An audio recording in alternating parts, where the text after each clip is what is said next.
Bueno, Herat Hernández Ayazo, una de las memorias del tiempo del siglo XX en Cartagena de Indias. Hablemos de sastrerías.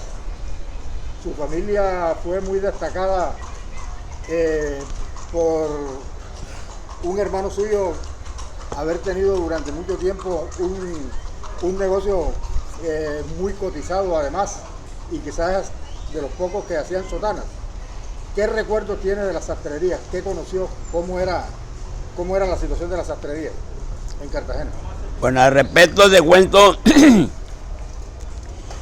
que todo se debe a los estudios que él cursó en aquella época, a principios de la década de los 50, cuando ya en la ciudad de Cartagena despuntaba como un buen instituto tecnológico que combinaba la enseñanza de bachillerato con lo técnico, lo artesanal. Entonces, los padres salesianos, con la colaboración del gobierno, aquí en la plazoleta de las Bóvedas, en el centro histórico de Cartagena, tenían las escuelas profesionales de artes y oficios salesianas. Allá había internado, semi-internado, y ahí vino a estudiar, como ya dije, mi hermano Hugo. Ya él había cursado quinto primaria y entonces iniciaba primero bachillerato. Y junto con la enseñanza de bachillerato iba la de sastrería que escogió. Había también mecánica y había también carpintería. Eran tres oficios, digamos así, tres profesiones. Ahí ese fue, digamos, un primer SENA en Colombia e hizo una extraordinaria labor. Entonces mi hermano Hugo, cuando salió y se graduó como sastre, ya con unos 4 años de bachillerato encima, decidió montar una sastrería. Y la sastrería la montó en la calle La Moneda. Pero la priorizó a la construcción de sotana. Era una sastrería para hacer ropa eclesiástica. Y le cupo la suerte que en ese renglón no tenía competencia en la costa Caribe. Todos los sacerdotes de la diócesis de Cartagena, que se extendía a todo lo que hoy es Bolívar, Sucre y mucho, eran convocados por Monseñor a retiros espirituales al inicio de cada año. Y venían los sacerdotes de cuanto rincón de la costa había y aprovechaban para cada uno mandar a hacer el número de sotanas que requería para ese año. Entonces ya había unos colores muy claros, ya no era exclusivamente el negro, aquel de paño caluroso para estos climas, sino que ya había el cremita, el grisecito, el blanco que no dejó de primar, y las sotanas negras de paño eran para solamente misas y determinados ceremoniales religiosos. Entonces la sastrería cobró absolutamente mucha prestancia, pero a margen de esa fabricación masiva de ropa eclesiástica, también se ocupaba de uniformes. En una época le hacía el uniforme a los seminaristas, que eran de vestido entero, azul turquí.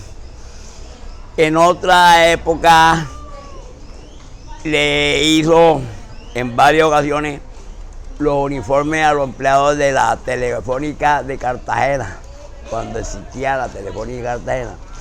Y también hubo clubes y la gente iba pagando semanalmente cuotas de 5 pesos hasta 30 cuotas, y si no, si se ganaban el sorteo y estaban al día, su respectivo vestido o lo que ellos quisieran, o si no, cuando terminaban, el equivalente de lo que habían pagado a lo largo de toda la cuota, ordenaban que le fabricaban pantalones. Entonces la sastrería tuvo en su momento mucho prestigio, estuvo muy bien acreditada, tuvo muy buena clientela, y ella también disponía de algunos sastres y compañeros de él que habían estudiado en las escuelas profesionales salesianas, pero que no tenían la sastrería, pero que vivían de ella. Entonces mi hermano le irrigaba trabajo allá para que ellos desde sus casas colaboraran. Y yo tengo perfectamente el recuerdo, y a mí era el que me tocaba comprar los insumos, hilos, telas, botones, correderas, hombreras, todo ese material que exige la fabricación de un buen vestido. Yo era el que lo iba a comprar. Y entonces eso me facilitó a mí conocer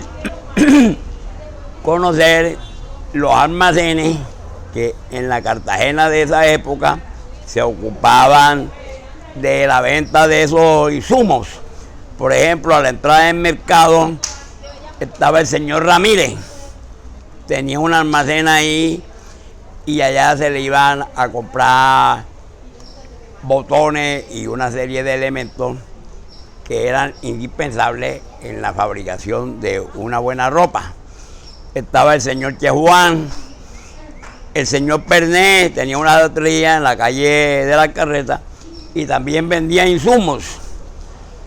Y también por esa razón me tocó tratar con muchos colegas sastres de mi hermano, porque ellos se retroalimentaban. Cuando el uno tenía mucho trabajo o algo, llamaba al otro para que le diera la mano y viceversa. Lo mismo que cuando algún material estaba escaso y el uno lo tenía, lo cedía, lo vendía. Ellos trabajaban bastante unidos. Y por eso yo puedo recordar a Gallardo. ¿Quedaba en dónde, Gallardo? Donde estaba hoy más o menos la Librería Nacional, en la calle de Vadillo, segunda. Pernet estaba en la calle de las Carretas, al lado de no recuerdo ahora, al lado de lo que fue el almacén Araujo, que fue famosísimo. De don Santiago Araujo, el papá de Alberto Araujo. Yo no sé, no te puedo decir, pero eran famosísimos ellos. Y también iba,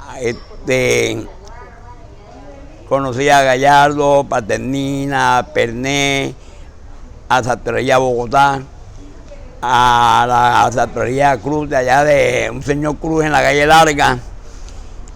Conocía a Isen Barrio, que estaba en Ola Herrera y le daba mano. Conocía a Toño Beltrán, que también había estudiado sastrería, pero él se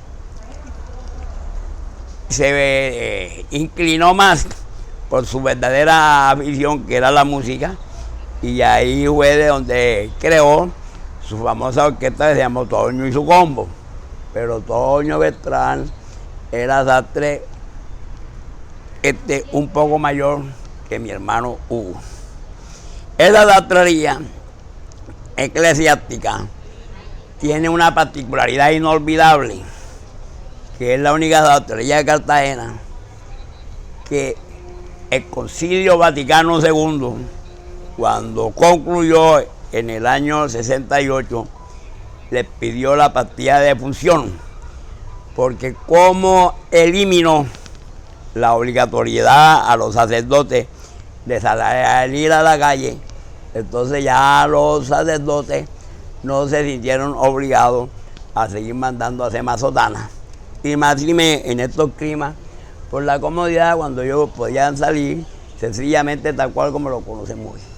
Entonces la sastrería Hernández a perder su fundamento esencial de la clientela, que era la iglesia, los sacerdotes y los seminaristas.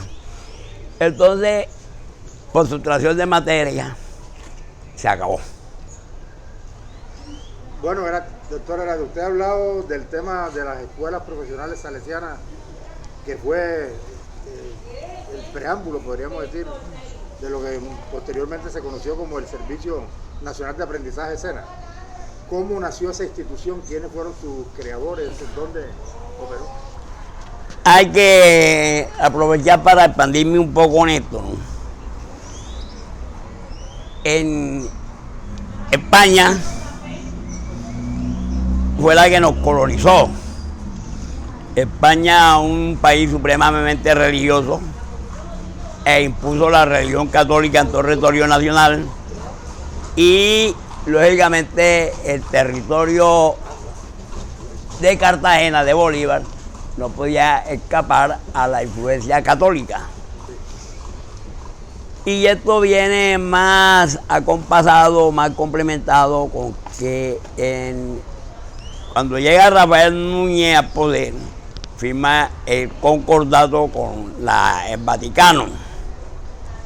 Y al firmar el concordato, Roma comienza a enviar obispos a Cartagena. Ahí es donde viene Bifi, viene Briochi y vienen muchos más. Y en Colombia no producíamos sacerdotes. Tanto había un débil de sacerdotes, entonces la mayoría de los sacerdotes venían de los países europeos católicos.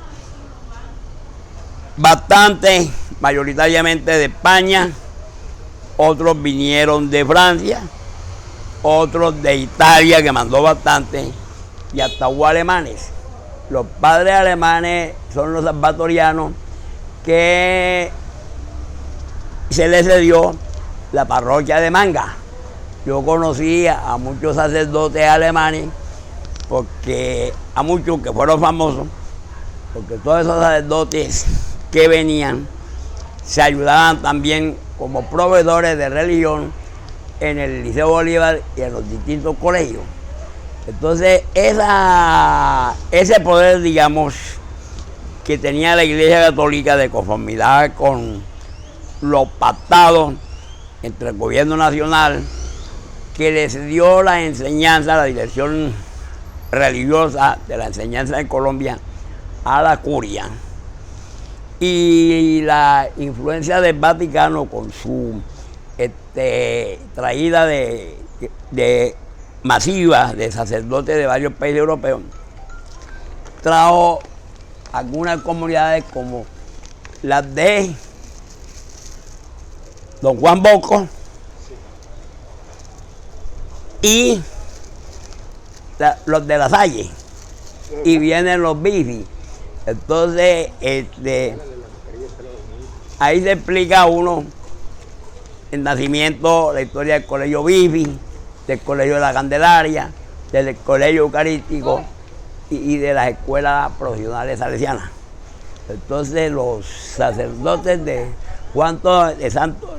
Santo Domingo Sabio, de los herederos de Don Bosco, ¿qué hacen? Que ellos combinan la enseñanza secundaria con la técnica, y ahí, con la contribución del gobierno,